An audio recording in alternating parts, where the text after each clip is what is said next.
go make somebody's day. I love to bring my professional experiences into people's home kitchens. And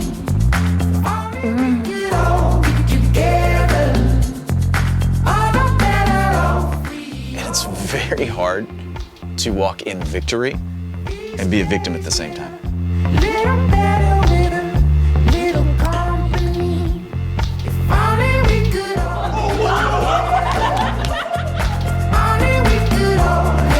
Hey, my name's Andy, and I can't wait to share my new show with you, Coffee with Andy. It's such a blessing, and it's such a disappointment because I wasn't paying attention.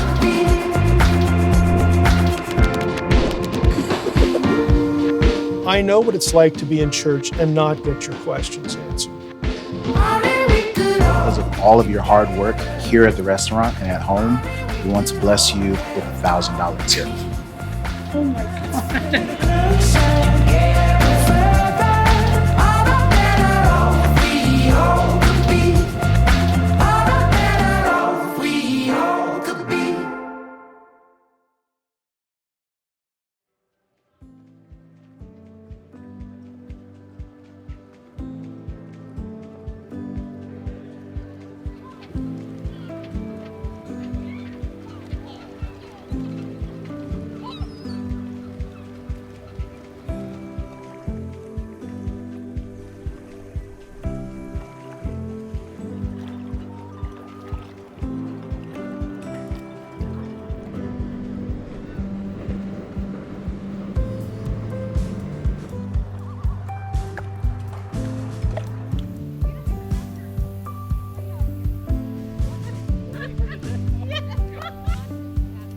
Take for granted when I come across the bridge into the city of Destin. I'm looking at the East Pass, and I'm looking at the harbor, and I kind of kid around as a person of faith. What I kid around is, the Great Commission is, go ye therefore into the world.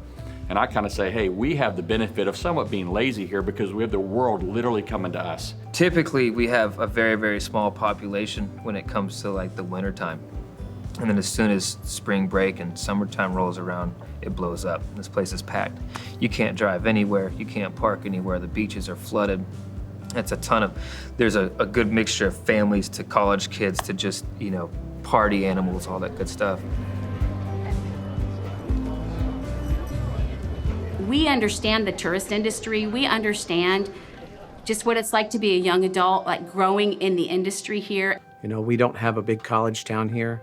So again, I said that earlier, you either go off to college or you go to community college or you end up staying here. And the service industry is not always kind unless you're super disciplined, because I know we both worked in it, so did our kids. There's lots of partying, lots of drugs, lots of cocaine in the restaurant business, the service industry. And what we would see is like our friends would be working in these great jobs where they got to be out on the water all day long, maybe, like captaining a boat or renting jet skis or whatever. And they'd make tips all summer long that could carry them over through the winter time, but they were blowing it. Like they weren't growing in their lives. They weren't. I think it was because they didn't have purpose. They didn't recognize the purpose that maybe God had in their life. And that's what I think we see a lot of, that I think is a pain, or that sounds so bad, but it hurts us to see young adults with no purpose, and we want to be part of changing that. That's why our vision is to revitalize culture. Part of the culture is we want to revitalize and bring purpose back. We worked with missionaries where you could buy an oxen for a family so that they could make more money, right? We want to do the same thing in Destin, where we could help young people with passion and purpose in the community that they live in and that they love. We just got this, it was kind of just like this overwhelming sense that these people need to be pastored. And the thing is that we're in the Bible Belt. We're kind of like at the bottom of the Bible Belt. And so a lot of people might have grown up in church here, especially because traditionally in this area, like generationally, like this place was founded by really strong believers, this area. And so I think it's almost like people were just going through we could see these young adults like just going through the motion and going to church because it's the right thing to do, but there was not really life in it. And I don't necessarily think it was the churches. I think it was just maybe somebody hadn't really tapped into the culture of who they were and the kind of things that they were dealing with. And we could just see it and just had this desire, we've got to come back. Like, these people need a pastor, and they need somebody who understands the lifestyle that they're living and that could actually kind of lead them into some purpose and help them see that God has something great for them here. Because a lot of times people would want to get away. And I'd be thinking, why would you want to get away? You're literally making so much money. You couldn't make this money at a job that you went to college for, seriously. They would get stuck in it. And so we just were like, we got to tap into that. You know, there's people that need Jesus. Jesus created, when he was on the earth, he created environments that people wanted to be around.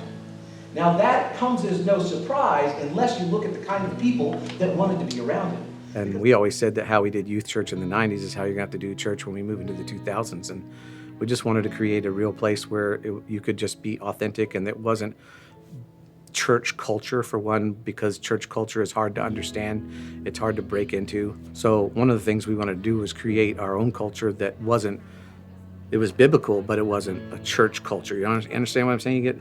You know, that a lot of things that we do as a church is just create its own culture and creates outsiders. Another thing is that as long as I've been a Christian, I've never forgotten where I've come from.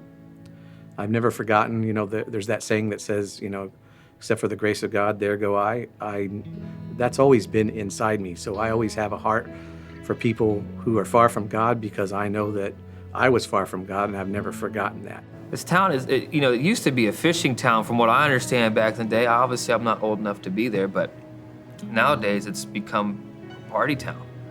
And to have this church right here, like smack dab in the heart of it, and thriving too, they gotta be doing something right.